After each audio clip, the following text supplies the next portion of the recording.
Bismillahirrahmanirrahim. Assalamu alaikum, students. Today we will continue our last topic, that was apportionment of the factory overheads. We have discussed one method out of three. We have to discuss three methods, and already we have discussed one method, that is direct apportionment method. Today we will continue this topic by discussing the second method of apportionment of factory overhead, that is step down method. जी, तो step down method होता क्या है? पहले तो हम इसको जिस तरह ये वर्डिंग में लिखा हुआ है इसको हम पढ़ लेते हैं और फिर उसके बाद इसको आसान लफ्जों में समझते हैं। Step down method used when one service department works or provide a service for other service departments as well as the production departments. ये थी डेफिनेशन स्टेप डाउन मेथड की। अब इसको बड़े आसान से लफ्जों में मैं इसको समझाने की कोशिश करता हूँ कि स्टेप डाउन मेथड का मतलब ये होता है कि अपने अलावा बाकी तमाम डिपार्टमेंट्स को सर्विस प्रोवाइड करना। एक सर्विस डिपार्टमेंट है और वो बाकी तमाम के तमाम डिपार्टमेंट्स को सर्विस प्रोवाइड करता है, including production department as well as service department. अगर फॉर एग्जांपल हमारे क्वेश्चन में, जिस तरह लास्ट क्वेश्चन में हमारे पास जो डाटा था उसमें दो सर्विस डिपार्टमेंट थे और दो प्रोडक्शन डिपार्टमेंट थे। सर्विस डिपार्टमेंट का काम प्रोडक्शन डिपार्टमेंट को सर्विस प्रोवाइड करना है, लेकिन स्टेप डाउन मेथड में क्या होगा कि उसने प्रोडक्शन डिपार्टमेंट को तो सर्विस प्रोवाइड करनी ही करनी है, वो अपने साथ वाले जो सर्विस डिपार्टमेंट्स हैं उनको भी सर्विस प्रोवाइड करेगा। और इस मेथड के तहत हम कॉस्ट भी इसी तरीके से एलोकेट करेंगे, बल्कि इसी तरीके से कॉस्ट को अपोर्शन करेंगे कि अगर इस जितने भी पैसे उसने खर्च किए हैं, एक सर्विस डिपार्टमेंट ने जितने पैसे खर्च किए हैं, वो सारे के सारे पैसे जो है वो अपोर्शन किए जाएंगे प्रोडक्शन डिपार्टमेंट्स में भी और बाकी सर्विस डिपार्टमेंट में भी अपोर्शन किए जाएंगे। ये थी इसकी डेफिनेशन और ये थी एक सिंपल सी एक्सप्लेनेशन। अब हम इसको एक न्यूमेरिकल के जरिए हल करते हैं तो ज़्यादा अच्छा समझ आएगा। चलें जी, मैं डाटा की तरफ जाता हूँ। ये है हमारा डाटा स्टेप डाउन मेथड को सॉल्व करने के लिहाज से। इलिस्ट्रेशन नंबर 3 है और साथ ही लिखा हुआ है स्टेप डाउन अपोर्शनमेंट। हम अपोर्शनमेंट ही कर रहे हैं। अच्छा, थोड़ा सा मैं अपोर्शनमेंट के बारे में दोबारा रिकॉल करता हूँ, जो कि हमने लास्ट सेशन में हमने किया था, उसको दोबारा रिकॉल कर देता हूँ ताकि जो है ना वो आपको बात समझने में आसानी हो। हमने कहा था कि जो ओवरहेड्स होते हैं उनको हम दूसरे जो डिपार्टमेंट्स होते हैं उनके अंदर हम उनको डिवाइड कर देते हैं। डिवाइड करने का मकसद ये होता है, क्योंकि सारे डिपार्टमेंट्स जो है ना वो फैक्ट्री के अंडर काम कर रहे होते हैं और फैक्ट्री सारे डिपार्टमेंट से काम ले रही होती है, लेकिन प्रोडक्शन डिपार्टमेंट्स ही क्यों सारी कॉस्ट बर्दाश्त करें? ठीक है, तो फिर क्या होता है, सर्विस डिपार्टमेंट भी जो है ना वो कॉस्ट बर्दाश्त कर रहे होते हैं। लेकिन अल्टीमेटली क्या होता है, क्योंकि सर्विस डिपार्टमेंट जो है ना वो प्रोडक्शन डिपार्टमेंट्स को सर्विस प्रोवाइड कर रहे होते हैं लेकिन कॉस्ट बेयर कर रहे होते हैं, तो इनकी कॉस्ट भी जो है वो फिर क्या करते हैं, प्रोडक्शन डिपार्टमेंट में एक खास फार्मूले के तहत बांट देते हैं। तो इस बांट देने की प्रोसेस को हम अपोर्शनमेंट कहते हैं। अच्छा, अब चूंकि हमने ये देखा था कि अपोर्शनमेंट करने के तीन मेथड होते हैं, तो पहले मेथड का नाम था डायरेक्ट अपोर्शनमेंट मेथड, दूसरे का नाम था स्टेप डाउन मेथड और तीसरे का नाम था reciprocal apportionment method. Direct apportion method को तो हमने हमने हल कर लिया था। आज हमने जो है वो स्टेप डाउन मेथड यूज करना था और उसके जरिए अंडरस्टैंडिंग हासिल करनी थी। तो डाटा के मुताबिक अगेन वही कि चार डिपार्टमेंट्स की कॉस्ट दी होगी, सवाल के अंदर गिवन होगी। ठीक है, और इसी गिवन कॉस्ट को ही हम यूज करते हुए अपने सवाल को हल करेंगे। जैसे असेंबली की कॉस्ट है 17,350, फिनिशिंग की भी दी हुई है 23,970, मेंटेनेंस की 18,600 और कैंटीन की 6,600 रुपये। जब हम अपोर्शनमेंट करते हैं तो जितने भी सर्विस डिपार्टमेंट्स होते हैं, हमारे सवाल के अंदर जो दो सर्विस डिपार्टमेंट्स हैं, एक है मेंटेनेंस और एक है कैंटीन, ये दोनों की कॉस्ट जो साइमल्टेनियसली दी हुई है 18,600 और 6,600, इनको हमने उठा के प्रोडक्शन डिपार्टमेंट में एलोकेट कर देना है, ये प्रोडक्शन डिपार्टमेंट में अपोर्शन कर देना है। और यही हमारे सवाल का आंसर होगा। फिर वो खुद कह रहा है, the canteen feed all the staff that work for the company in the maintenance. ये वाली लाइन बहुत इंपॉर्टेंट है। वो कहता है कि कैंटीन जो है ना वो तमाम डिपार्टमेंट्स को सर्व करता है। वो असेंबली को भी सर्व करता है, वो फिनिशिंग को भी सर्व करता है, वो मेंटेनेंस को भी सर्व करता है। ठीक है, वो लिख भी रहा है, finishing and assembly but maintenance do not provide support to the canteen equipment. लेकिन वो कहना चाह रहा है कि जिस तरीके से जो कैंटीन है वो बाकी तीन डिपार्टमेंट्स को जो ना सर्विस देता है, लेकिन वो कहता है कि जो मेंटेनेंस डिपार्टमेंट है वो सिर्फ प्रोडक्शन डिपार्टमेंट्स को सर्विस देता है, वो कैंटीन को नहीं देता।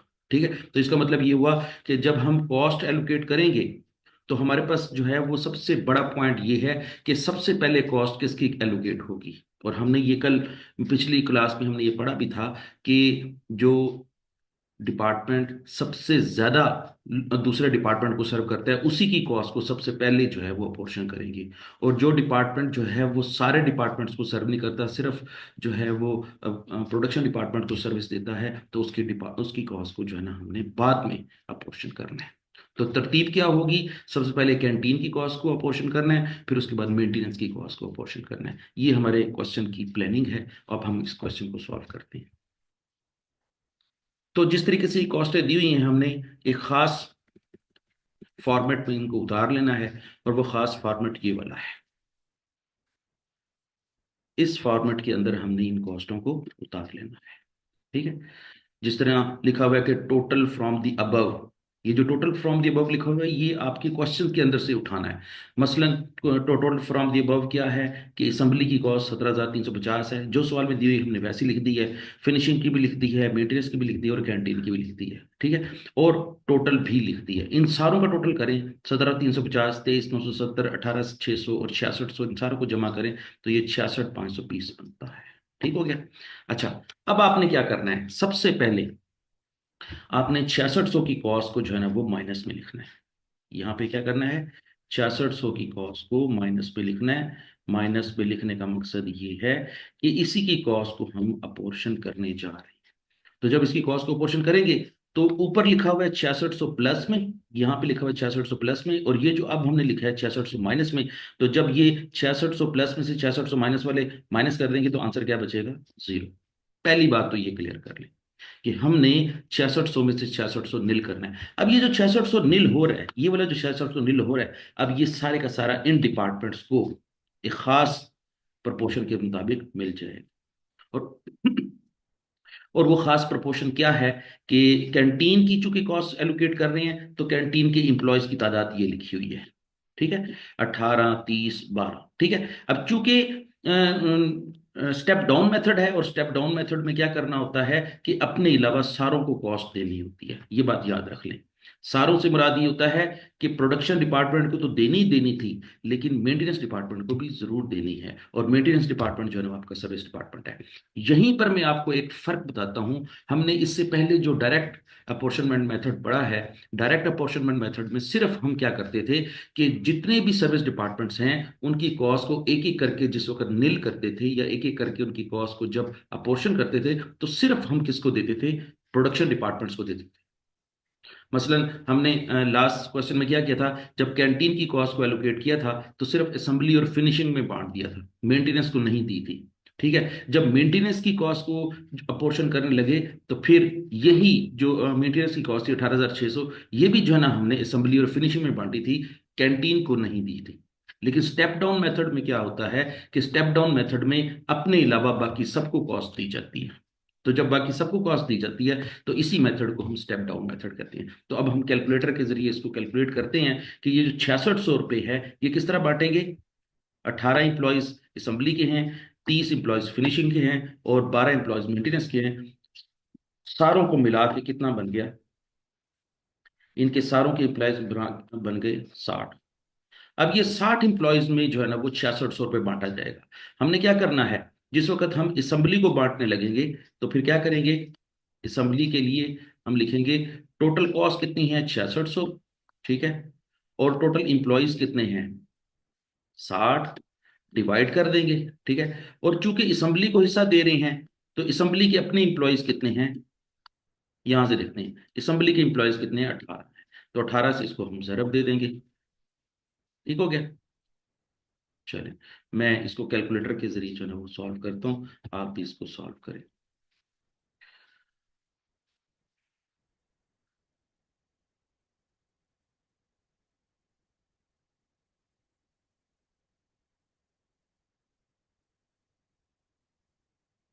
6600 तकसीम 60 ज़रब 18। तो 1980 रुपये जो है ना वो किसके हिस्से में आया, असेंबली के हिस्से में 1980 रुपये है। ठीक है। अब यहां पर क्या लिखेंगे, 1980 रुपये। अच्छा, एक चीज साथ साथ बताता जाऊं आपको कि ये जो मैंने अब ये लाइन फिल करनी है, इस लाइन का नाम क्या रखूंगा, री अपोर्शन कैंटीन। क्या लिखूंगा, री अपोर्शन कैंटीन। कि इस वक्त हम कैंटीन की कॉस्ट को री अपोर्शन कर रहे हैं। और री अपोर्शन का मतलब क्या हुआ कि हमने कैंटीन की कॉस्ट को जो है ना वो बांट रहे हैं। ठीक हो गया। तो अब देखें, हमारे पास कैंटीन की कॉस्ट दी हुई है 6600। 6600 में से असेंबली को कुछ हिस्सा जाएगा, फिनिशिंग को कुछ हिस्सा जाएगा, मेंटेनेंस को जाएगा। तो इसका मतलब ये हुआ कि हम इसको जो है ना वो रीअपोर्शन कर रहे हैं। ठीक हो गया। चलो, तो जिसकी कॉस्ट को रीअपोर्शन कर रहे होंगे उसी का ही नाम लिखेंगे। चले, तो अब ये 1980 लिख दिया। अब हम कैलकुलेशन करते हैं फिनिशिंग के लिहाज से। ठीक है। तो फिनिशिंग के लिहाज से आप जरा याद करें, क्या करेंगे, टोटल कॉस्ट लिखेंगे। जितनी भी कैंटीन की कॉस्ट है उसको टोटल करेंगे, उसको डिवाइड कर देंगे 60 से। ये हर दफा 60 से डिवाइड करना है, लेकिन हर दफा मल्टीप्लाई उतने से करना है जिसको कॉस्ट एलोकेट करने जा रहे हैं। अब इस वक्त फिनिशिंग को कॉस्ट एलोकेट करने जा रहे हैं, तो फिनिशिंग के एम्प्लॉयज कितने हैं, 30। तो फिर हम 30 से मल्टीप्लाई कर देंगे। ठीक है। चले, अब आ जाए जरा इधर। 6600 तकसीम 60 ज़रब 30। तो इसके हिस्से में कितने आए, 3300 रुपया। ठीक है, ये 3300 रुपया।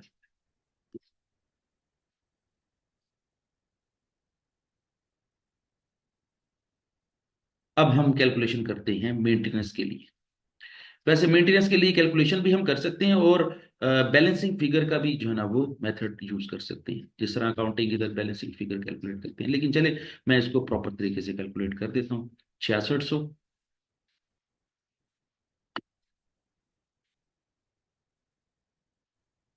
तकसीम 60। अब आप बताएं मल्टीप्लाई किससे करेंगे, मल्टीप्लाई करेंगे, क्योंकि मेंटेनेंस के लिए को कॉस्ट दे रहे हैं, तो मेंटेनेंस के एम्प्लॉयज कितने हैं, 12। तो 12 से मल्टीप्लाई कर दें।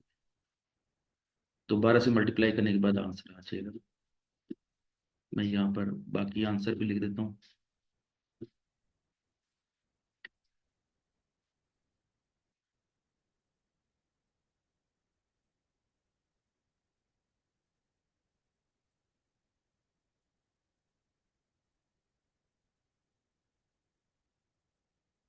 6600 तकसीम 60 ज़रब 12। तो ये 1320 हो जाएगा, 1320। अब जरा देखें, 1980 जमा 3300 जमा 1320, सारों को जमा करेंगे तो ये टोटल 6600 बन जाएगा। और यहाँ पर देखिए हमने 6600 ही लिखा है, लेकिन माइनस साइन के साथ लिखा हुआ है। इसका मतलब ये हुआ कि ये प्लस का साइन 6600, ये माइनस का साइन 6600, इसमें से माइनस करेंगे तो ये आंसर जीरो हो जाएगा। अब क्या करेंगे, ये पहले से प्लस में है, ये भी प्लस में है, तो इन दोनों को जमा करेंगे तो यहाँ पे आंसर आ जाएगा, सब टोटल के नाम से आंसर आ जाएगा। तो ये बात याद रखें कि इन दोनों को टोटल करने से आंसर क्या बन जाएगा, सब टोटल। अब हम इस सब टोटल को भी प्लस करते हैं। चलें जी, 17350 जमा 1980, ये कितना हो गया, 19330। 19330। ये मैं इसको छोटा सा लिख रहा हूं ताकि आपको ये समझ आ जाए। 19300।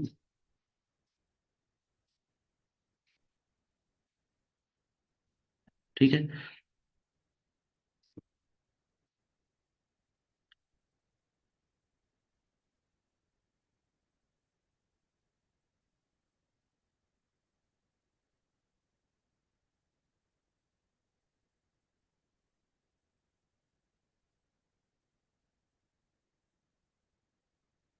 अब देखें, असेंबली का सब टोटल हो गया। अब हम करते हैं फिनिशिंग का सब टोटल। ठीक है। फिनिश का सब टोटल करने के लिए क्या करेंगे, पहले हम लेंगे अमाउंट 23,970, फिर उसमें जमा करेंगे 3300।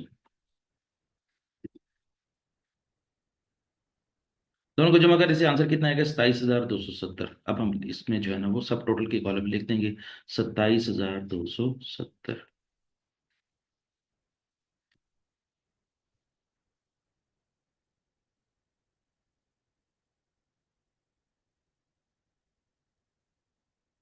ठीक हो गया। अब हम प्लस करते हैं मेंटेनेंस के कॉलम। मेंटेनेंस के कॉलम में क्या आएगा, मेंटेनेंस के कॉलम में अपनी इसकी कॉस्ट थी 18,600 और उसमें जमा कर दिया 1,320। तो ये टोटल कॉस्ट कितनी होगी, 19,920। टोटल कॉस्ट कितनी हो जाएगी, 19,920।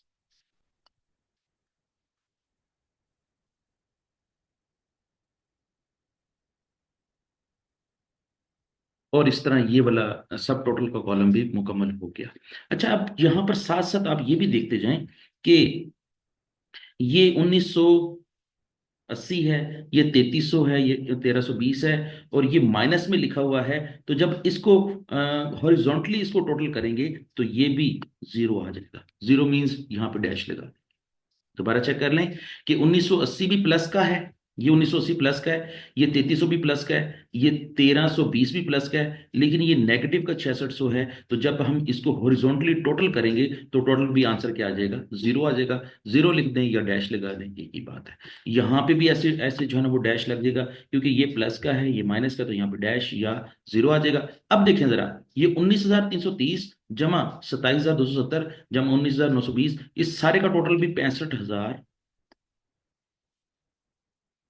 सॉरी 66,000।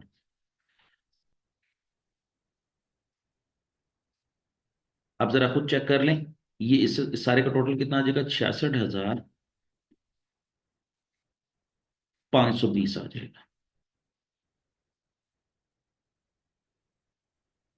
दोबारा चेक कर लें कि मैंने हॉरिजॉन्टली इसको टोटल किया है, और टोटल कैसे किया है, यहां से शुरू करना है। असेंबली का 19,930, फिनिशिंग का 27,270, और ये 19,920, सारों को टोटल किया तो 66,520 आ गया।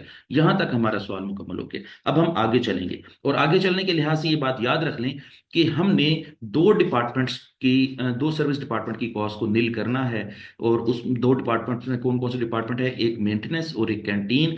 कैंटीन की कॉस्ट को हमने नील कर दिया है। अब इस वक्त सिर्फ और सिर्फ मेंटेनेंस की कॉस्ट रह गई है। अब मेंटेनेंस की कॉस्ट को भी नील करते हैं, और मेंटेनेंस की कॉस्ट इस वक्त आपके पास सब टोटल में आ रही है 19,920। अब ये वाली जो कॉस्ट है 19,920 रुपये, ये इसको हमने नील करना है। और नील करने के लिए क्या करेंगे, सबसे पहले वही काम करेंगे, सिंपली 19,920 को यहाँ पे माइनस में लिख देंगे। 19,920 को यहाँ पे माइनस में लिख देंगे। जब ये माइनस में लिखेंगे तो फिर एक प्लस में लिखा हुआ है 19,920, ये माइनस में लिखा है 19,920। ठीक है, तो यहाँ पे क्या हो जाएगा, यहाँ पे नील हो जाएगा। ये बात क्लियर कर लें सबसे पहले। ठीक हो गया। अच्छा, और ये जो नील है ये वैसे ही नील चलेगा, ठीक है, यहां पर भी, और ये भी आपका नील ही चलेगा। ठीक है, ये यहाँ पे आपका ये नील चलेगा। पहली बात तो ये क्लियर कर ली। अब हम देखें कि 19,920 रुपए की कॉस्ट को हमने किसको एलोकेट करना है। अल्टीमेटली हम जिस वक्त 19,920 की कॉस्ट को एलिमिनेट करेंगे, तो एलिमिनेट करने के लिए हमारे पास सिंपल कौन से डिपार्टमेंट्स हैं, एक असेंबली है और एक फिनिशिंग है। ठीक है, असेंबली और फिनिशिंग को कॉस्ट देनी है। ठीक है, मेंटेनेंस की कॉस्ट को वापस कैंटीन में नहीं डालना, क्योंकि स्टेप डाउन मेथड का मतलब यही होता है कि हर अगली दफा एक डिपार्टमेंट कम हो जाएगा। जैसे हम कैंटीन की कॉस्ट को जिस वक्त एलिमिनेट कर रहे थे, तो हमने दो प्रोडक्शन डिपार्टमेंट को कॉस्ट दी थी और एक मेंटेनेंस डिपार्टमेंट को कॉस्ट दी थी। और फिर उसके बाद क्या किया, जब मेंटेनेंस की कॉस्ट के हिस्से में आ गई, तो अब हमने जो है ना एक और डिपार्टमेंट को कम कर देना है। और जब एक और डिपार्टमेंट कम करेंगे तो इसका मतलब ये होगा कि अब हमारे पास कितने डिपार्टमेंट रह जाएंगे, दो डिपार्टमेंट रह जाएंगे। और दो डिपार्टमेंट वही प्रोडक्शन डिपार्टमेंट है जिनको कॉस्ट जानी ही जानी है। ठीक हो गया। तो अब हम 19,920 को किस तरह कॉस्ट बांटेंगे। अच्छा, सवाल के अंदर जो है वो उसने एक खास परसेंटेज दे दी है, कि वो खास परसेंटेज क्या है, कि जितनी भी कॉस्ट दी हुई है मेंटेनेंस के पास 19,920, उसका 60% असेंबली को जाएगा और उसका 40% किसको जाएगा, फिनिशिंग को जाएगा। तो हमने भी इसी तरह ही करना है, यहाँ पे हम कर लेते हैं कि असेंबली के हिस्से में कितना आएगा। मैं यहाँ पे लिख रहा हूँ, असेंबली का ए लिख रहा हूँ, और 19,920 का 60% कैलकुलेट करने जा रहा हूँ। जरा 60%, ठीक है।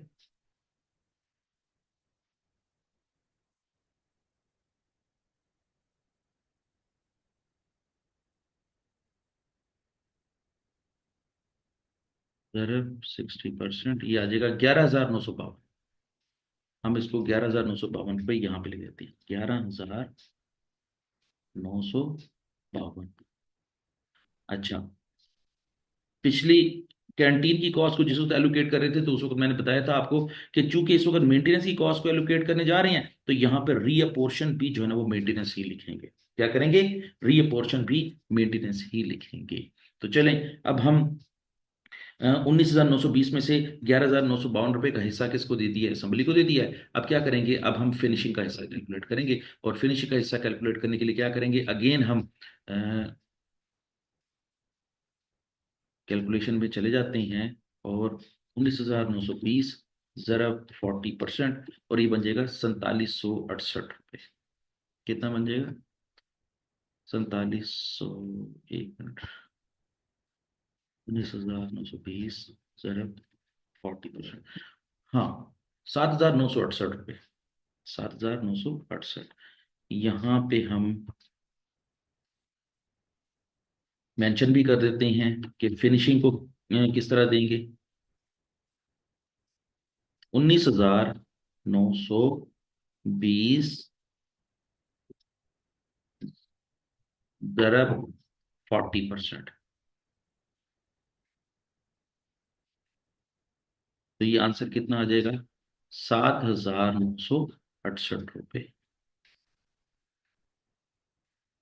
और इसी तरीके से असेंबली में क्या आ जाएगा, वो जो मैंने पहले लिखा है वो भी, चलो अब मैं राउंड डाउन कर देता हूँ, 11,952 रुपये।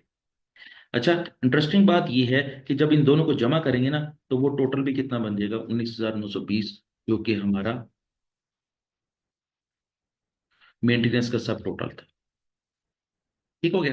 और यहाँ पर मैं लिख देता हूँ 7,968, छोटा छोटा ले देता हूँ ताकि आपको पता चल जाएगा ये लिखा हुआ है।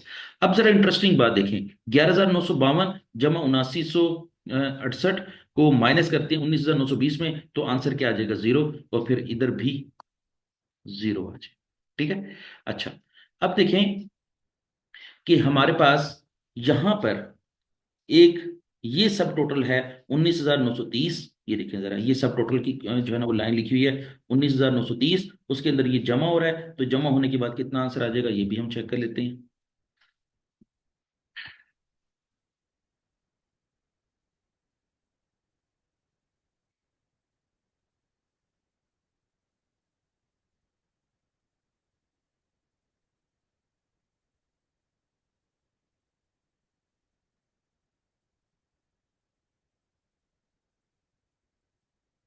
तो टोटल बन जाएगा 31,282, 31,282, और ये ग्रैंड टोटल आ जाएगा। ठीक है। अच्छा, अब क्या करेंगे, 27,270 पहले लिखा हुआ है, 79,168 बाद में मिला है, इन दोनों को भी जमा कर देते हैं। तो देखें जरा, 79,168 जमा 27,27 जीरो, ये 35,238 हो जाएगा, 35,238।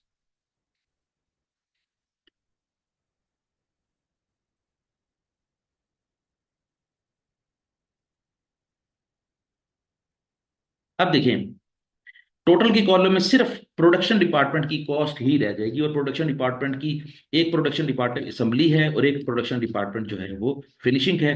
असेंबली की कॉस्ट है 31,282 और फिनिशिंग की है 35,238। अब इन दोनों को भी जमा कर देंगे तो यहां पे आंसर आ जाएगा 66,520। अच्छा, अब देखिए कि आपकी यहां से ऊपर से चली थी 66,520, फिर यहां पे सब टोटल आया और सब टोटल का भी टोटल आ गया 56,000, 66,520। अच्छा, चाहे इसको वर्टिकली टोटल करें चाहे इसको हॉरिजॉन्टली टोटल करें, आपका ये टोटल जो है वो टैली हो जाएगा। तो इसका मतलब ये हुआ कि जब कभी भी हम स्टेप डाउन मेथड यूज करते हैं तो हर अगली दफा एक डिपार्टमेंट कम करते जाते हैं, और आखिर में क्या होता है कि अल्टीमेटली कॉस्ट जो है वो प्रोडक्शन डिपार्टमेंट्स को मिल जाती है। मैं इसका सॉल्यूशन भी आपको जो है ना वो शो करवा देता हूँ, और इस तरह आप जो है वो अपना क्वेश्चन सॉल्व करेंगे। फिर भी अगर कोई चीज पूछनी हो तो आप मुझसे डिस्कस कर लेंगे। ये देखिए जरा, ये देखिए, मैं इसको थोड़ा सा इरेज कर देता हूँ। ये देखिए,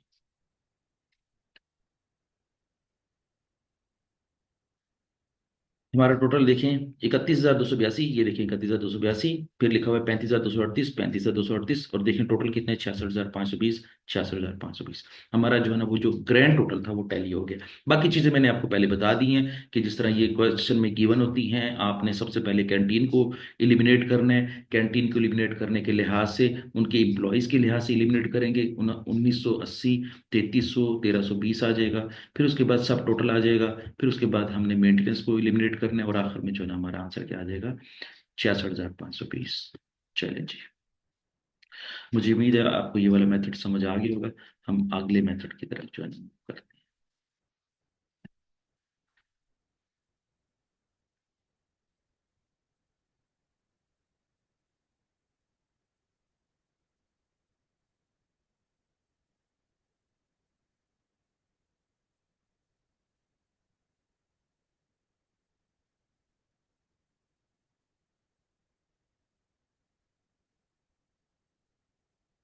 अच्छा, जिस तरह हम डिस्कस कर रहे थे कि तीन मेथड हमने पढ़ने थे, तीन में से हमने दो मेथड पढ़ लिए हैं, तीसरा और आखिरी मेथड जो है ना अब हम पढ़ लेते हैं, और उस मेथड का नाम है रेसिप्रोकल मेथड। रेसिप्रोकल मेथड क्या है? रेसिप्रोकल मेथड ये है कि सिंपल इंग्लिश में इसका मतलब है रिपीटेड डिस्ट्रीब्यूशन मेथड।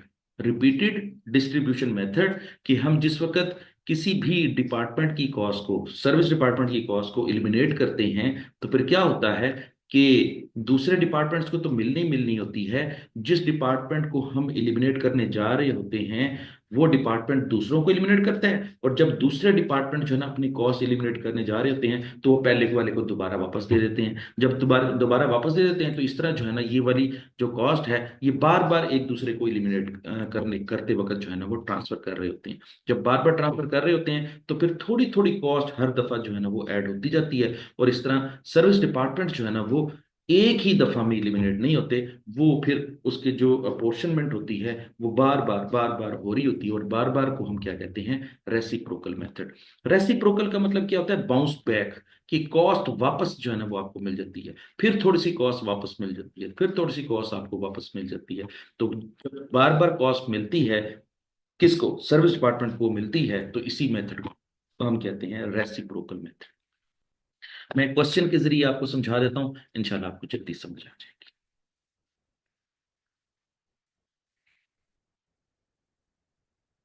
ये जो टेस्ट यूनिट स्टैंडिंग आपकी स्क्रीन के सामने नजर आ रहा है, ये सवाल भी हम जो है वो हल करते हैं, और पहले इसी को ही हल कर लेते हैं, फिर उसके बाद हम रेसिप्रोकल मेथड करेंगे, ताकि ये वाला जो अभी सवाल हमने किया है, ये जो हमने स्टेप डाउन मेथड किया है, ये वाला मेथड जो है वो बिल्कुल इसी तरीके से है, और ये जो टेस्ट यूनिट स्टैंडिंग है ये बिल्कुल उसी की ही जो है वो आपसे एक्सरसाइज करवाने जा रहा है।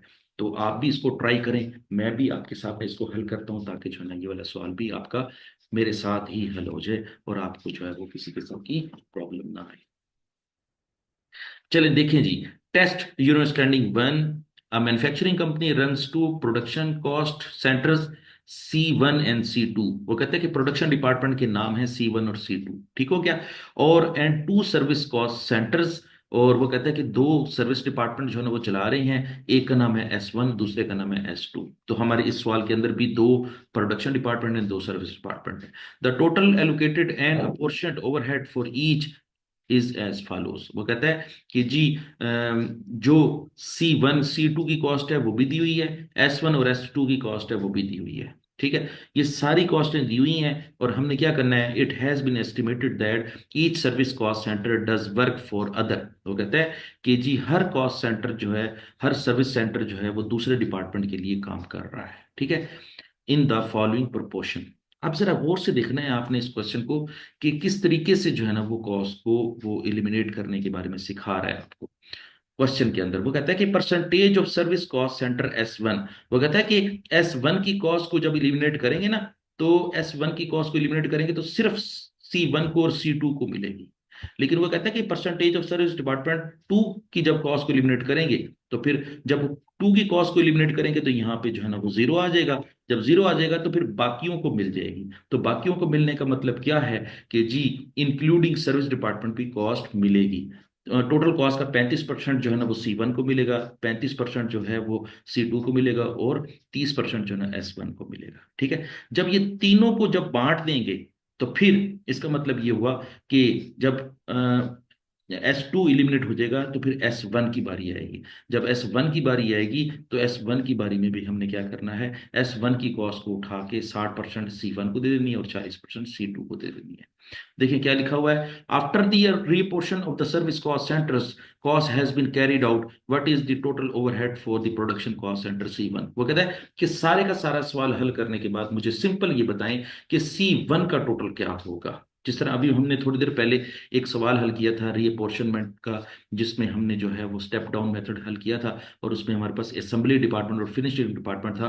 तो असेंबली का आंसर आया था 31,000 समथिंग आया था। ठीक है, वो कहता है कि इसी तरीके से मुझे जो है ना वो पहले डिपार्टमेंट की कॉस्ट कैलकुलेट करके दिखा दें कि इसका आंसर क्या होगा। तो चलें इसको भी सॉल्व करते हैं, आप भी इसको ट्राई करें, मैं भी इसको सॉल्व करता हूँ ताकि जो है ना ये वाला क्वेश्चन आपका यहीं पे ही हो जाए। तो ये है आपका सबसे पहले C1, C2, S1 और S2। ठीक है, चलिए मैं इनके कॉलम्स भी बना देता हूँ।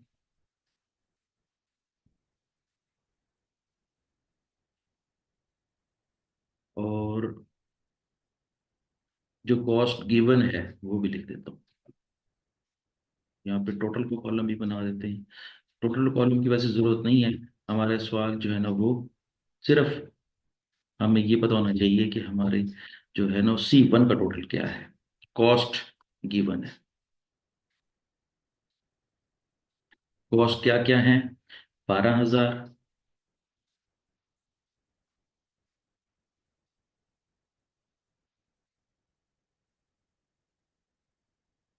ठीक है, 17,000।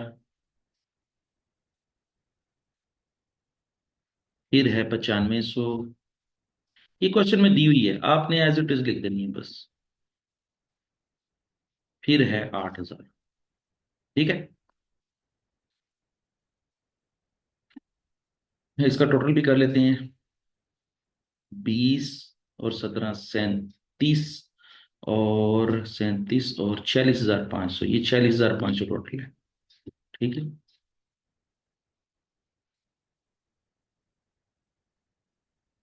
एक दफा चेक भी कर लेते हैं ताकि जो है ना ये कोई गलती ना हो जाए।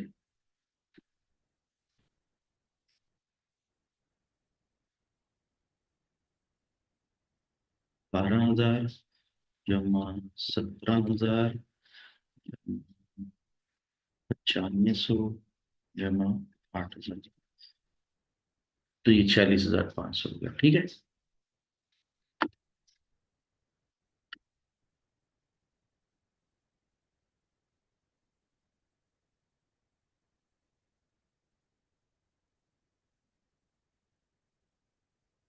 अच्छा जी। अब जरा क्वेश्चन को सॉल्व करने की तरफ जाते हैं। वो कहता है कि सबसे पहले आपने S2 को इलिमिनेट करना है।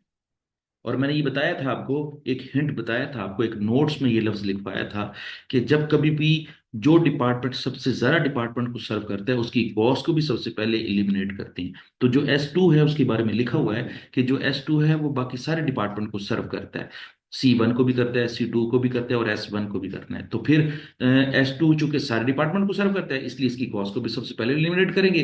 और एलिमिनेट कैसे करेंगे? इस परसेंटेज के मुताबिक एलिमिनेट करेंगे, ये जो लिखा हुआ है, ठीक है ना, ये देखें 35%, 35%, 30%। तो अब देखें S2 की कॉस्ट को एलिमिनेट करना है तो S2 की अपनी कॉस्ट कितनी है? 8,000 रुपये है, ठीक है।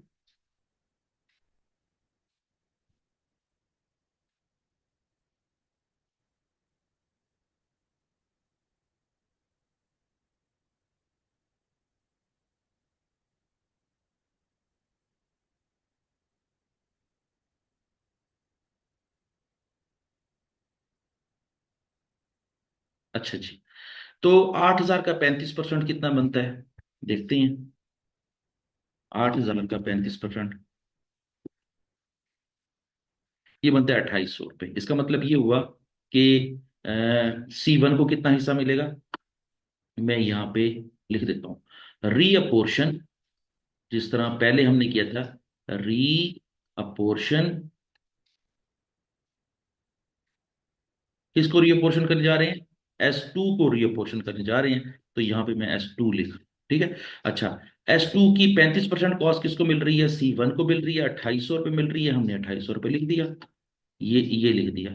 और इसी तरीके से S2 की 35% कॉस्ट C2 को मिल रही है, तो वो भी 2,800 है, वो भी हम 2,800 लिख देते हैं, ठीक है।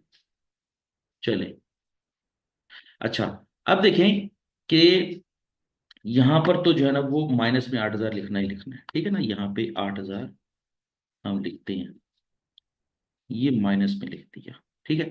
अच्छा, ये प्लस का 8,000 है, ये माइनस का 8,000 है। तो जिस वक्त हम इसका सब टोटल करेंगे, सब टोटल, सब टोटल करेंगे तो फिर क्या होगा? इस 8,000 प्लस वाले में से इस 8,000 माइनस वाले को माइनस करेंगे तो ये आंसर क्या हो जाएगा? 0 हो जाएगा, ठीक है। और इस 8,000 का 35% जो है ना 2,800 ये बनता है, इसको दे दिया, C1 को दे दिया, 2,800 रुपये C2 को दे दिया, और बाकी अमाउंट किसको दे देंगे? इसको दे देंगे। तो ये कितना बनता है? 30%, और 30% की परसेंटेज के हिसाब से कितना बनता है? 1,400, बल्कि 1,400 नहीं, मेरा ख्याल है 2,400 बनता है। तो कैलकुलेट कर लें आप भी, ठीक है। तो अब देखें, 2,800 जमा 2,800 जमा 2,400, तो ये कितना बन गया? 8,000। अब ये देखें, ये अमाउंटें भी प्लस की हैं, ये सारी अमाउंटें 2,800, 2,800, 2,400 ये प्लस की हैं, ये माइनस किया है, तो यहाँ पर आंसर क्या हो जाएगा? 0 हो जाएगा, ठीक है। और अब देखें, अब हम टोटल करते हैं, 12,000 जमा 2,800 ये कितना हो जाएगा? 14,800, 14,800।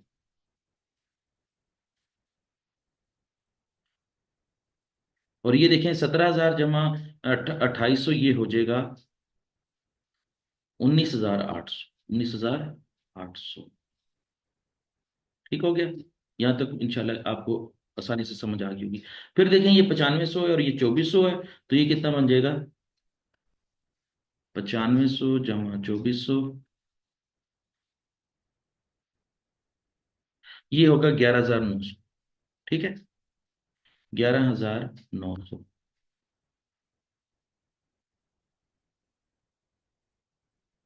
और देखें, ये 8,000 प्लस का, ये 8,000 माइनस का, ये आंसर 0 हो गया, ठीक है। अब इधर से देखें, 14,800 जमा 19,800 जमा 11,900, और ये टोटल बन जाएगा 46,500। अच्छा, इंटरेस्टिंग बात देखें, अगेन वही बातें साबित हो रही हैं जो मैंने पहले समझाई थी आपको, कि इधर से ये 46,500 है, ये 0 है, इसको जमा करेंगे तो ये आपस में 46,500 रह जाएगा। इधर से जो ना हॉरिजॉन्टली टोटल करेंगे तो भी वो इससे टैली कर जाएगा, 14,800, 19,800, 11,900, तो ये टोटल भी 46,500 बन जाएगा। इस तरह हॉरिजॉन्टली भी टैली हो जाएगा। आगे चलते हैं। अब आप देखें क्वेश्चन के अंदर S2 की कॉस्ट एलिमिनेट हो गई। अब किसकी कॉस्ट रहेगी? S1 की कॉस्ट रहेगी, और S1 की कॉस्ट कितनी है? 11,900। इसको अब हम इलिमिनेट करेंगे, इसको इलिमिनेट करेंगे तो ये 11,900 माइनस में आ जाएगा। जब ये 11,900 माइनस में आ जाएगा तो अब देखें कि यहाँ पे आंसर क्या आ जाएगा, नील हो जाएगा, जीरो हो जाएगा, या डैश लगा देंगे। ठीक है। अच्छा, अब ये 11,900 को किस तरह बांटना है, वो कहता है कि 11,900 का 60% जाएगा C1 को और 40% जाएगा C2 को। तो अब हम कर लेते हैं, इसको कैलकुलेट कर लेते हैं। 11,900 का 60%,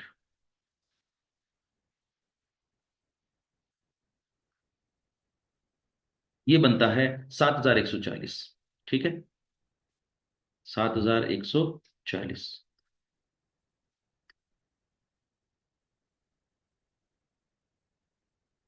अच्छा जी, और यहां पे क्या लिखेंगे, री अपोर्शन, री अपोर्शन, किसको री अपोर्शन करने जा रहे हैं, S1 को करने जा रहे हैं। तो यहां पे लिख देंगे S1। ठीक है। अच्छा जी, अब 11,900 का, हमने अभी क्या किया था, 11,900 को एलिमिनेट करना है ना। तो 11,900 का 40% जो है किसको जाएगा, C2 को जाएगा, और C2 को जब जाएगा तो 4,760 रुपये जाएगा। ठीक है, 11,900 का 40%, 4,760। ठीक है। अब देखें जरा, 7,140 ये हो गया, 4,760 ये हो गया, टोटल कितना, 11,900। यहां पर भी जीरो आएगा और यहां पर भी जीरो आएगा। ठीक हो गया। क्यों कि 7,140 जमा 4,760, इन दोनों को जमा करेंगे और इस माइनस वाले में से जो है ना वो कैलकुलेटर पे माइनस करेंगे तो आंसर क्या आ जाएगा, जीरो। ठीक है, और यहां पर भी जीरो आ जाएगा। ठीक है। अच्छा, अब क्या करेंगे, अब इन, चूंकि हमें क्वेश्चन का असल में आंसर क्या चाहिए था कि C1 का टोटल बता दें, तो हमने C1 का टोटल करके बता देते हैं इनको कि C1 का टोटल कितना बनेगा। देखें जरा, 14,800 सब टोटल पड़ा हुआ है C1 का, और उसमें जमा करते हैं 7,140। तो ये टोटल कितना हो जाएगा, 21,940। यहां पे लिखेंगे टोटल, टोटल, वैसे तो ये ग्रैंड टोटल है, लेकिन अगर सिंपल टोटल भी लिख दे तो भी सही है। 21,940 आंसर आ, चूंकि C1 का आंसर चाहिए, तो C1 का आंसर 21,940 है, और इसके लिहाज से हमारी ऑप्शन जो है वो सी लॉक हो रही है। तो हमारी जो एक्यूरेट ऑप्शन है वो सी है, 21,940। बाकियों का भी टोटल कर लेते हैं ताकि जो है ना सवाल मुकम्मल हो जाए हमारा। ठीक है। अच्छा, C1 का ग्रैंड टोटल कितना दिया हुआ है, 19,800।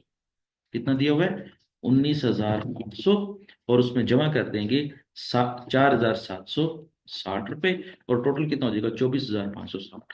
चूंकि हम ये सवाल हल कर रहे थे तो चलो मैंने कहा कि इसका आंसर भी लिख देता हूँ। कितना आ जाएगा, 21,000,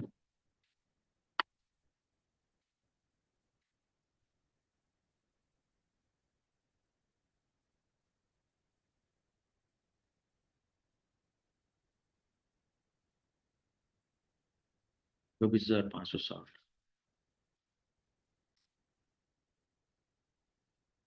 24,560।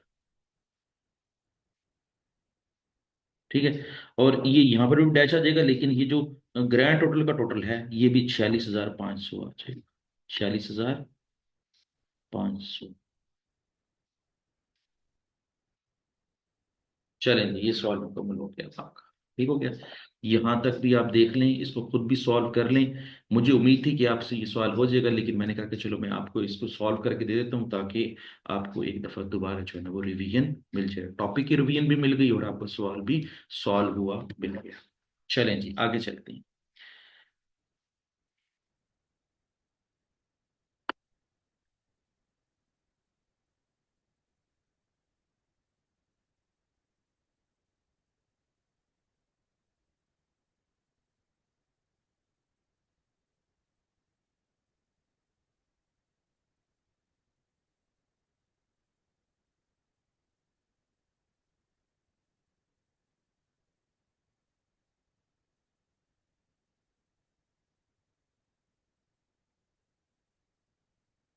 अब हम अपना वही टॉपिक रेसिप्रोकल मेथड जो है वो, इसका पहले क्वेश्चन पढ़ते हैं फिर उसको हम सॉल्व करते हैं।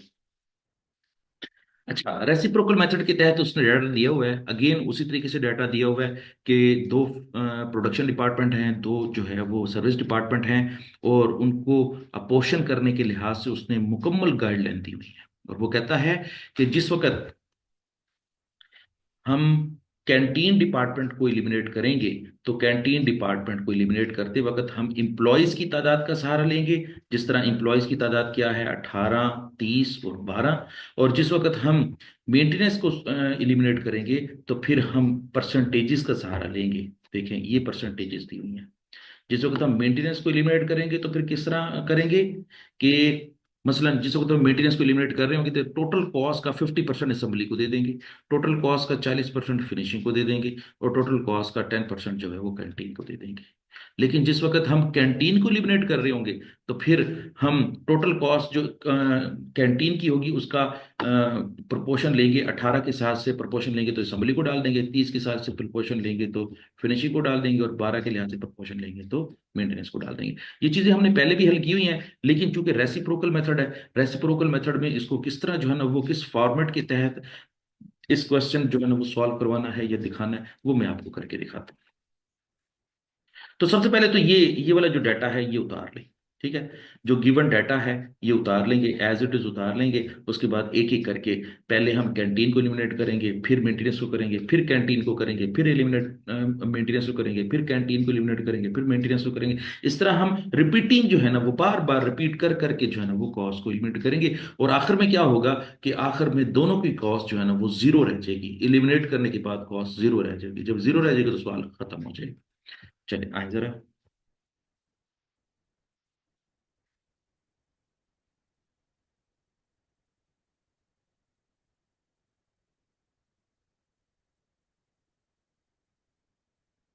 पहले तो देख लें कि ये वाला फॉर्मेट होगा आपका।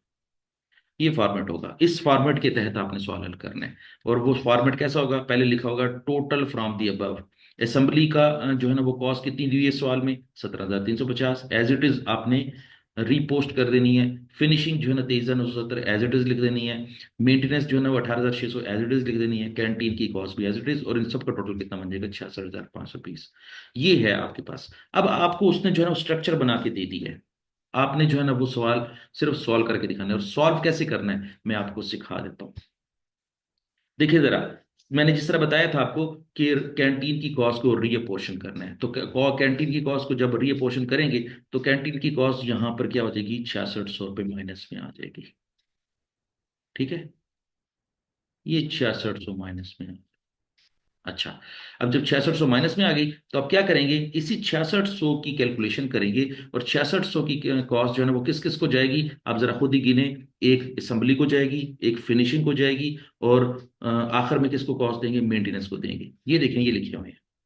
पहले असेंबली को कॉस्ट देंगे, फिर फिनिशिंग को कॉस्ट देंगे, फिर मेंटेनेंस को कॉस्ट देंगे। इस तरह कैंटीन की कॉस्ट एलिमिनेट हो जाएगी। ठीक है, देखते हैं जरा। मैं इस तरह यहां पर वर्किंग कर लेता हूँ। ए इज इक्वल टू 6600 तकसीम तकसीम 60 कर रहा हूं। आप जरा चेक करें 60 क्यों कर रहा हूं। साथ साथ मैं बता देता हूं कि 60 मजमुआ है तीन चीजों का। जिस जिसको कॉस्ट जानी है, असेंबली को जानी है, फिनिशिंग को जानी है, मेंटेनेंस को जानी है, तीनों के इंप्लॉयज की तादाद को जमा कर लेते हैं। तीनों के इंप्लॉयज कितने हैं, असेंबली के 18 हैं, फिनिशिंग के 30 हैं, मेंटेनेंस के, एक मिनट अभी देख लेते हैं मेंटेनेंस के कितने हैं। आई थिंक मेंटेनेंस के 12 है, ये 12 है। ठीक है, ये देखिए, ये 12 इंप्लॉयज हैं। तो इन सारों को मिला के कितना हो जाएगा, 60 हो जाएगा। आए वापस। अच्छा, अब क्या करेंगे, जरब 18।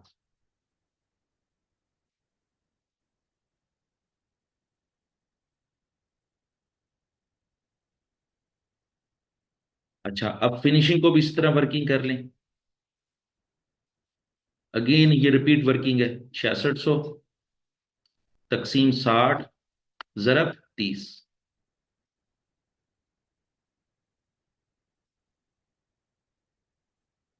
इसी तरीके से अब मेंटेनेंस की भी कैलकुलेशन करते हैं। अगेन 6600 तकसीम 60 ज़रब 12।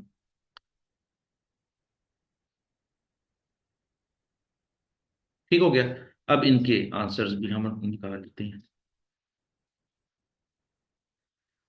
ये आंसर है 1980,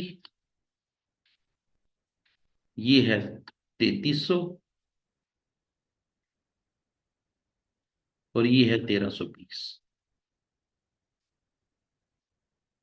ठीक हो गया।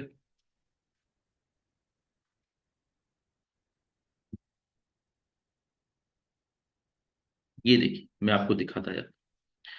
1980, 3300, 1320 माइनस में, और यहां पे देखें डैश का साइन, मींस कि ये प्लस का, ये प्लस का, ये प्लस का, और ये नेगेटिव साइन, और ये इस तरह आंसर क्या हो जाएगा, जीरो।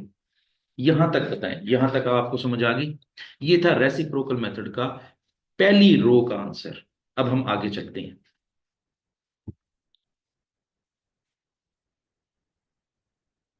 मैं यहां पर राइट डाउन कर देता हूं 1980।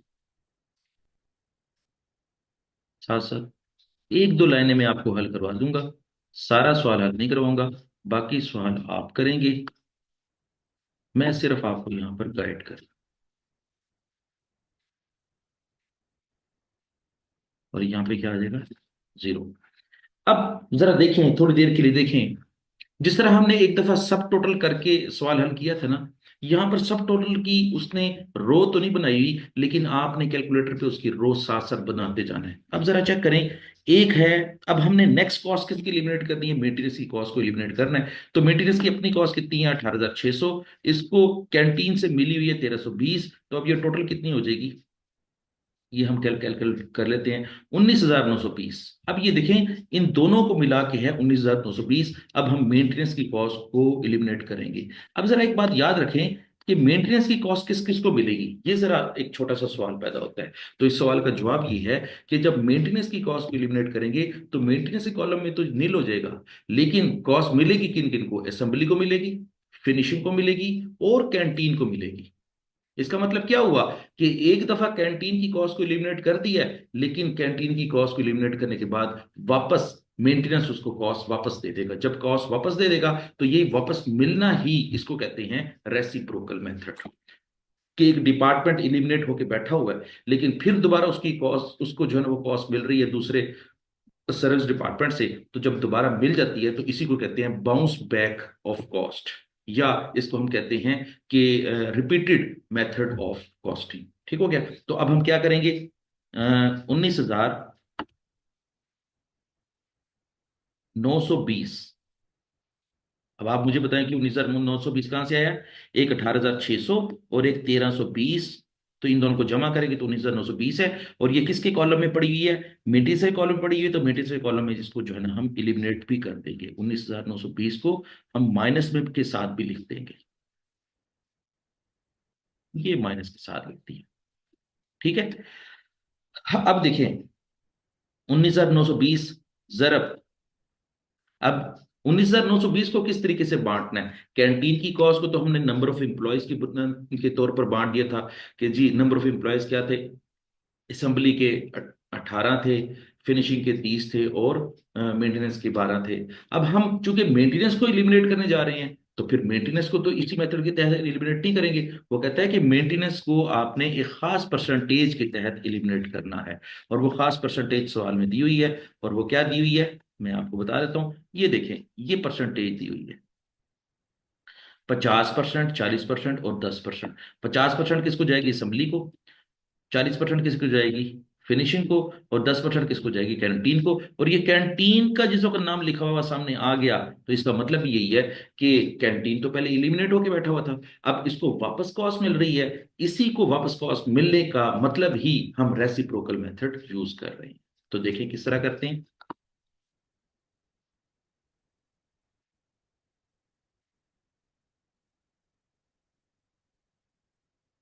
चलें जी, 19,920 का 50%,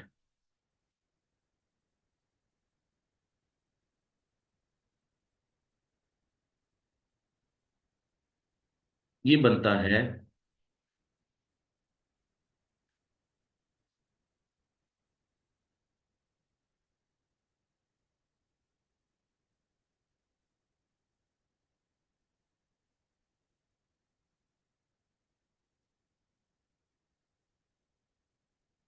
19,920 जरा 50%, ये बनेगा 9,960 रुपये।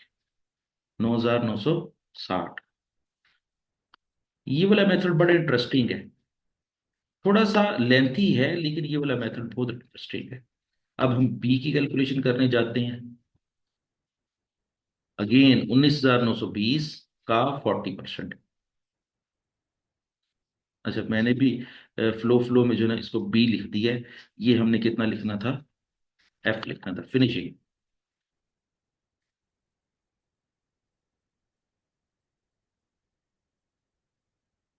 40%।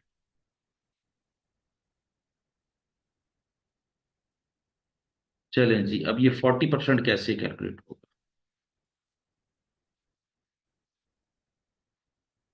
19,920 जरा 40%, और ये हो जाएगा 7,968 रुपये। 7,968।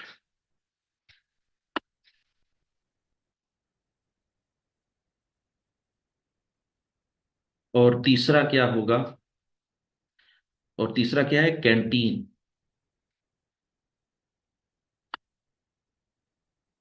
कैंटीन अगेन 19,920 का 10%, और ये 10% बन जाएगा 1992। अब देखें इसको इसी तरीके से ही हम उतारते जाते हैं। ये हो जाएगा 9,960। ये भी साथ साथ देखते जाएं। अब हम किसकी कॉस्ट को रीअपोर्शन कर रहे हैं, अब मेंटेनेंस की कॉस्ट को रीअपोर्शन कर रहे हैं। तो देखिए मेंटेनेंस की कॉलम में मैंने इसको जो है ना वो माइनस साइन में लिख दिया। अब यहाँ पे कितना आएगा, 7,968। और देखें पहले से कैंटीन इलिमिनेट हुआ पड़ा था, लेकिन अब कैंटीन को कितनी कॉस्ट मिल गई है, 1992। मजीद इंटरेस्टिंग पॉइंट देखें, ये प्लस का है 9960, 7968 भी प्लस का है, और एक 1992 भी प्लस का है, लेकिन ये माइनस का है। इनको आपस में जो है ना कैलकुलेटर पे जो है ना नेट शेल करेंगे, तो आंसर जो है ना वो क्या आ जाएगा, जीरो आ जाएगा। ठीक हो गया। अब जरा देखें, थोड़ी देर के लिए दोबारा देखें कि अब इस वक्त हमने मेंटेनेंस को तो नील कर दिया है, लेकिन कैंटीन को वापस कॉस्ट मिल गई है। अब जब कैंटीन को वापस कॉस्ट मिल गई है, तो वो कितनी कॉस्ट मिली है, 1992। उससे ऊपर देखें उसकी कॉस्ट नील थी। अब हमने रिपीट जो है ना वो कॉस्ट एलोकेट करनी है। अब रिपीट किसको कॉस्ट एलोकेट करनी है, अब मेंटेनेंस की कॉस्ट उठानी है और बाकी डिपार्टमेंट को एलोकेट कर देनी है। तो देखिए 1992 लिखा हुआ है, सिर्फ 1992 को ही रीअपोर्शन करना है, तो यहां पे लिखेंगे माइनस में लिखेंगे 1992। ये माइनस में 1992 लिखेंगे। मैं इस बात को रिपीट करता हूं ताकि ये बात आपको आसानी से समझ आ जाए।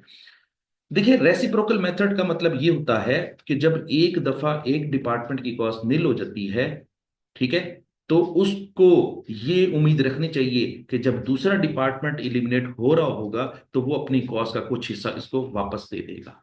वापस दे देगा तो फिर इसका मतलब क्या होगा कि अगर कोई डिपार्टमेंट पहले से नील होकर बैठा हुआ है, तो उसको कॉस्ट दोबारा मिल जाएगी। अब उसको अपनी कॉस्ट नील करनी पड़ेगी।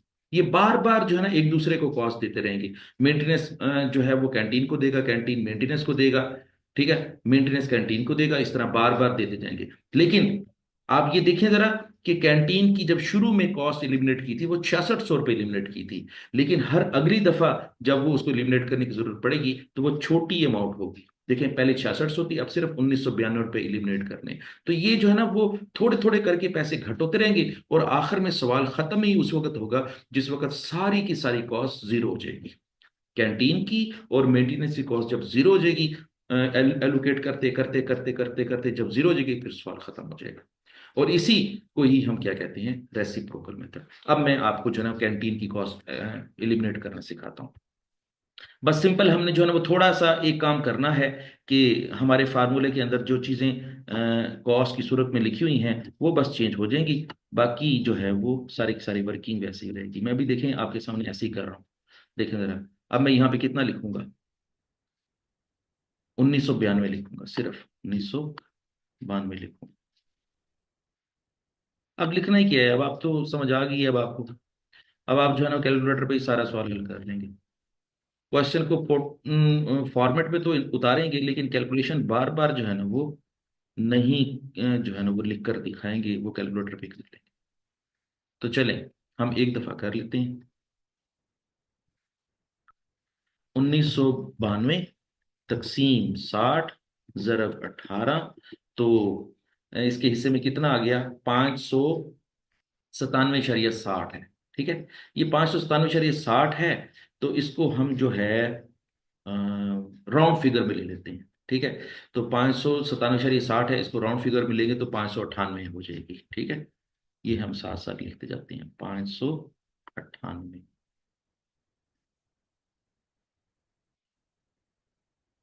अच्छा, अब आ जाएं उसकी तरफ, फिनिशिंग की तरफ। 1992 ज़रब 30 तकसीम 60, ये आ जाएगी 996। ठीक है, अब मैं इसको 996 लिख देता हूँ यहाँ पे। फिनिशिंग के हिस्से में कितनी आ जाएगी? 996। ठीक है, अब देखें। अच्छा, चूंकि जो है ना ये बार बार जो है ना वो फ्रैक्शन में सवाल आ रहा है ना, तो फ्रैक्शन में सवाल के लिहाज से फिर मैं जो है ना वो तीसरी फिगर की जो है ना वो डिवाइड और मल्टीप्लाई करके कैलकुलेशन नहीं करता, मैं इसकी बैलेंसिंग फिगर ले लेता हूँ। और बैलेंसिंग फिगर किस तरह लेते हैं मैं आपको यहाँ पर भी बता देता हूँ, मे भी आपको आती हो लेकिन मैं आपको सिखा देता हूँ। 1992 में से 598 जो है ना वो किसको दे दी?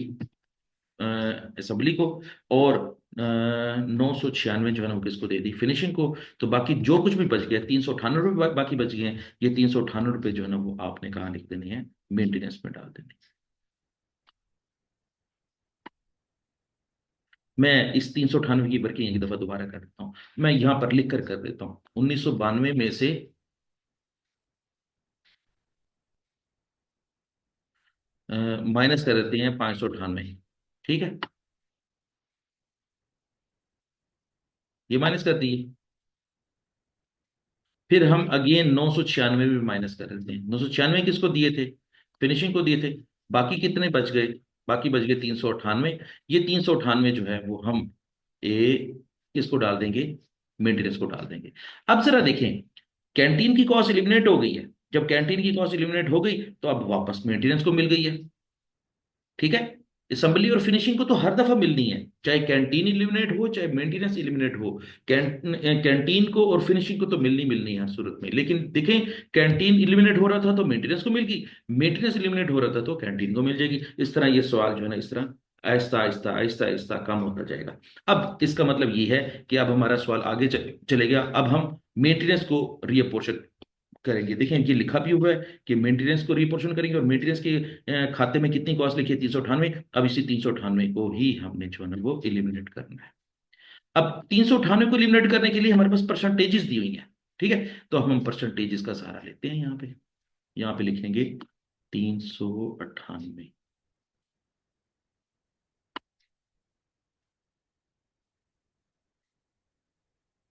मैं एक दफा तो यहाँ पर सारी वर्किंग दिखा रहा हूँ आपको, लेकिन बार बार जो है वो करना जो है ना वो बोरिंग लगेगा।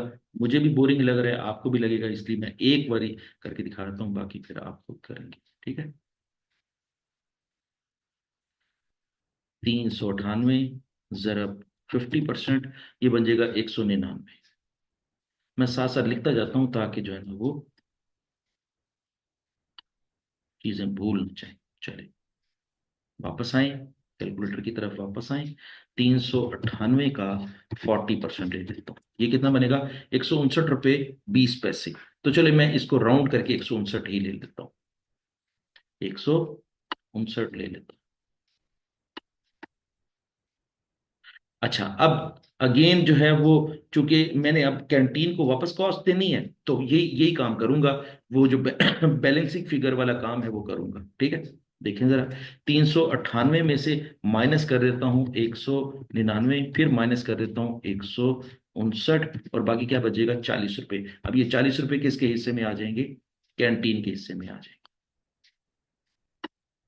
अब देखें, बात वही बन गई ना कि जब मेंटेनेंस को एलिमिनेट करते हैं तो कैंटीन की कॉस्ट को मिल जाती है, कैंटीन को एलिमिनेट करते हैं तो मेंटेनेंस को कॉस्ट मिल जाती है। लेकिन साइमल्टेनियसली असेंबली को और फिनिशिंग को तो हर दफा मिलती है, ठीक है। तो अब इसी तरीके से सारा का सारा सवाल जो है ना आगे चलता रहेगा। अब देखिए सिर्फ ये 40 रुपए रह गए हैं। अब यहाँ पे मैं इसको माइनस में लिख देता हूँ, आपको कंफ्यूजन ना हो। ये अब देखिए, अब ये 40 रुपए हैं, अब ये 40 रुपए एलिमिनेट करने हैं। तो 40 रुपए एलिमिनेट करेंगे तो कैसे कैसे मिलेंगे? ये आपके पास ये फार्मूला लिखा हुआ है। अब यहाँ पर 1992 की जगह पे 40 लिखेंगे, यहाँ पे भी 40, यहाँ पे भी 40, और ये इस तरह हिस्से में मिल जाएगा। मैं आपको जो है ना वो क्वेश्चन का जो सॉल्यूशन है वो दिखा देता हूँ, आपको सारी समझ आ जाएगी। देखें जरा, ये वैसे हमने जो सवाल सॉल्व किया है ये आप खुद भी देख लें। ये देखें जरा, मेरा सवाल किया हुआ भी देख लें। ठीक है, हमने कहाँ तक सॉल्व कर लिया है? यहाँ तक हमने सवाल को सॉल्व कर लिया है। 199, 159, 398 माइनस में, और ये 40, यहाँ तक हमने सवाल हल कर लिया। अब इस 40 रुपए को भी आगे बांटेंगे। 40 रुपए को हम कैसे बांटेंगे? 40 × 60 ज़रब 18, और ये आंसर आ जाएगा। वो कितना बनेगा? 12, 20 और 8 मिल जाएगा, और ये 40 रुपए एलिमिनेट हो जाएंगे। अब हमारे पास मेंटेनेंस में 8 रुपए रह गए हैं। अब इस 8 रुपए को भी कैसे बांटेंगे? अच्छा, वैसे तो ये 8 रुपए जो ना बहुत थोड़ी अमाउंट रह गई है। हम इसको जो है ना इसको देखिए, मैं आपको सिखा देता हूँ। मैं पहले इसको अपने वाला इरेज करता हूँ ताकि आपको अच्छी तरीके से ये सारा नजर आ जाए।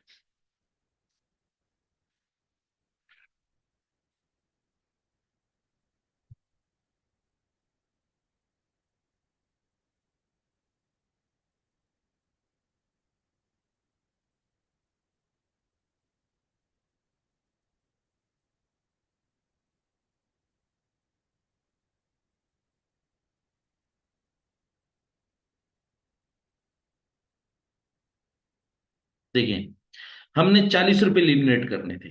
40 रुपए को एलिमिनेट करने के लिए हमने क्या किया? 40 डिवाइडेड बाई 60 मल्टीप्लाई बाई 18, तो कॉस्ट आ गया 12।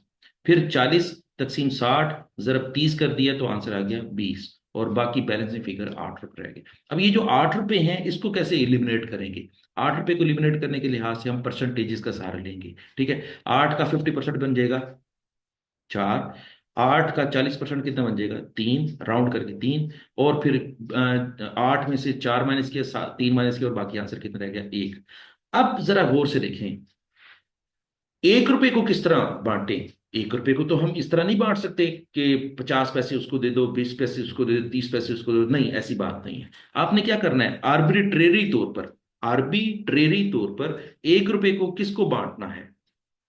माइनस में तो लिखना ही लिखना है, क्योंकि हमने बांटना है। हमने 1 रुपया उसको देना है जिसकी सबसे ज्यादा कॉस्ट है। अब चूंकि इस वक्त कैंटीन को कॉस्ट अपोर्शन करने जा रहे हैं, तो कैंटीन में सबसे ज्यादा बड़ा जो है वो फिगर किसका है? फिनिशिंग का फिगर है। 18, 30 और 12 में से सबसे बड़ा फिगर किसका है? फिनिशिंग का है। तो वो 1 रुपया जो है ना फिनिशिंग को डाल देंगे। कैंटीन का के कोई पैसे जो है ना वो किसको असेंबली को नहीं जाएंगे, ना ही मेंटेनेंस को जाएंगे। वही जो 1 रुपया है वो सारे का सारा 1 रुपया किसको डाल देंगे? फिनिशिंग को डाल देंगे। जब फिनिशिंग को डाल देंगे तो अब हम इन सारों का टोटल करेंगे। देखिए जरा, मैं आपको बताता हूँ।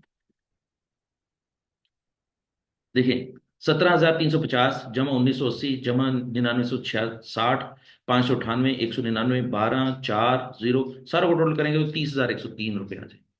फिर फिनिशिंग को टोटल करेंगे तो ये 36,147 आ जाएंगे। इंटरेस्टिंग बात ये है कि मेंटेनेंस भी आखिर में आके नील हो जाएगा, और कैंटीन भी आखिर में आके नील हो जाएगा। जब इन दोनों को जमा करेंगे, 30,130 और 36,417, इसको टोटल करेंगे तो 66,520 बच जाएगा। ऊपर से भी टोटल करेंगे तो 66,520 है, और हॉरिजॉन्टली टोटल करेंगे तो वो भी 66,520 है। इस तरह ये आपका रेसिप्रोकल मेथड मुकम्मल हो जाएगा। गो कि ये रेसिप्रोकल मेथड जो है ना वो टाइम कंज्यूमिंग है, लेंथी है, लेकिन इतना मुश्किल नहीं है। और मुझे उम्मीद है कि आपको ये मेथड समझ आ गया होगा। अगली सेशन के लिए मुझे इजाजत दें। अल्लाह हाफिज।